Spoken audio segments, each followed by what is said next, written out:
So this is Steve, and I'm here with Duke Butler. We're at the Sycamore Hills Golf Club. You have an exciting event here over Labor Day weekend.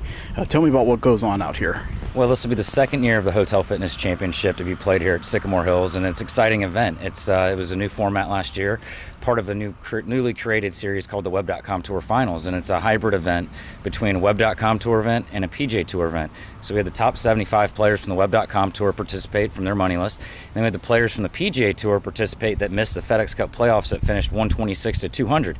And we had some very notable names out of that group. Trevor Illman, who won our inaugural tournament, former Masters champion in 2008, Sean O'Hare, Chad Campbell, Kevin Na, DJ Trahan, guys that have had significant success on the PGA Tour. So we're excited to build upon the foundation that we created in 2013 and see what's in store for 2014. About how many golfers do you have come through during the championship?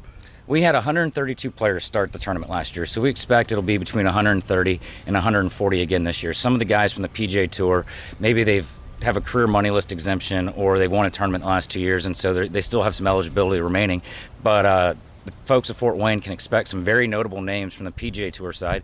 And on the other side, the Web.com Tour guys go on to have significant success on the PGA Tour. They've amassed over 370 wins to date and 18 major championships. So you might not know who they are come tournament week, but you very well could in the near future.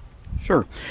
Tell me about, do you have golfers from just the U.S.? Do you have from around the world? How does that play into it? It's an international field. I guess we probably had golfers from 12 or 13 countries around the world last year. On top of that, the event is televised live on the Golf Channel, and that's broadcast nationally and internationally in over 180 countries around the world. So that's a pretty unique sporting event for Fort Wayne.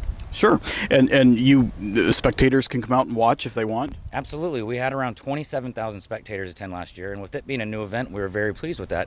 And so we're trying to expand the footprint of the event this year and really get more community organizations involved, and the chamber-type organizations involved, and other nonprofits involved. So I wouldn't be surprised if the weather holds out and it's just like it was last year. We could have 35 to 40,000 people attend.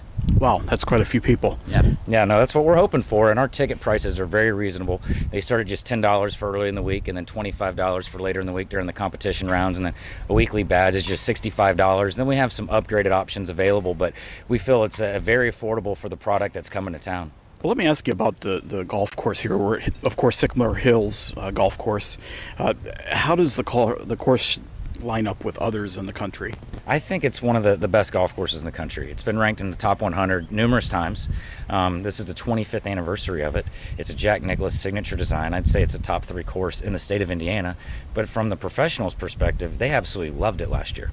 And I think they'll love it even more this year because the ownership group and the members at Sycamore Hills put a plan in place to renovate the golf course and update it to an extent. A lot's changed in 25 years with golf technology. So they renovated most of the existing bunkers on the golf course. They actually moved some of them so they're a little bit more in play now.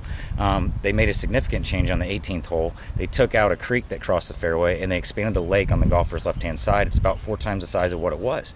So it went from being, I would say, a fairly benign hole, for lack of a better term, to probably now one of the most memorable holes on the golf course outside of 15, which is another signature par 5 that they have.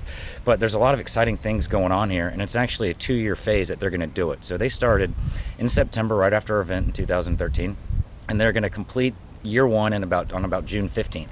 And then they'll kind of restart again in September after our event this year. So the members are excited. I know the ownership group's excited. And 2 years ago, Sycamore Hills was ranked 68th in the country. It fell out last year. That's not the reason they're making these updates. They just want to do them. And I think you'll see it back inside the top 100 in a year or two. So we were talking a little bit about this off camera, the economic impact and some of the different things that you were trying to maybe educate people about Fort Wayne.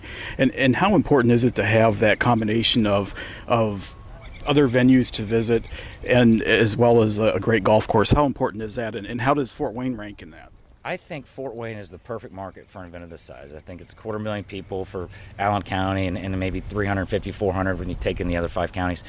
So this event is the perfect spot. And this is the perfect golf course for players of this caliber to come out and compete and try to earn their PGA Tour status again. So it fits really well, and the economic impact was estimated about $4 to $5 million in 2013. We expect to see that grow with greater attendance numbers. We literally do have people come in from all over the world early in the week, support staff from the PGA Tour or players, agents, people like that. So you literally have a very nice mix of people that come visit this town, and then we promote the town. We try to get them to go eat in the local restaurants, which they all do, and to go visit the sites down at Parkview Field or the Fort Wayne Zoo. So the people were very embracing, and I think, again, it goes back to the wonderful Hoosier hospitality that's been bestowed upon me in my year and a half here, and it absolutely blows me away. And it seems like I remember reading somewhere where you also are looking for volunteers to come out and help. Absolutely. We could not put on an event of this nature without the help of volunteers. We had almost 600 volunteers assist us throughout the week last year, and we asked that the volunteers serve a minimum of 3 shifts. They're 4 to 5 hours in nature. We provide all the food and beverage when you're out here working. We give you an additional credential to bring a guest out, and we just try to take really good care of them throughout the week, because what better way to demonstrate the Hoosier hospitality than to kind of be the face of the event, helping people get around, taking tickets at the tournament gate, and just marshaling the holes. Or they're just incredibly unique opportunities, and the packages to be a volunteer start at just $50, and we already have 400 signed up this year. Wow, that's quite a few. Yeah. Yep. Anything else that you wanted to add that maybe we haven't covered?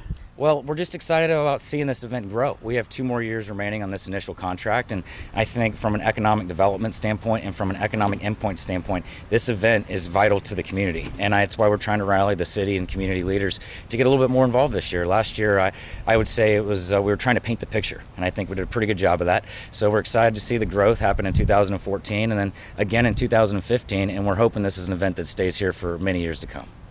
Well, Duke, we appreciate your time. Yeah, thank you very much. I appreciate it.